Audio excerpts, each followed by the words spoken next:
truly honored to receive this award.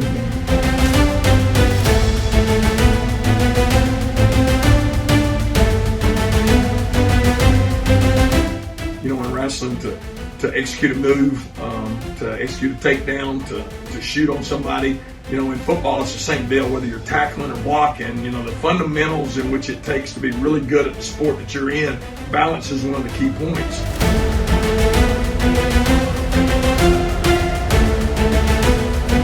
What's up, everybody? Stewart Holt here at the Skull and Crossbones Wrestling Club.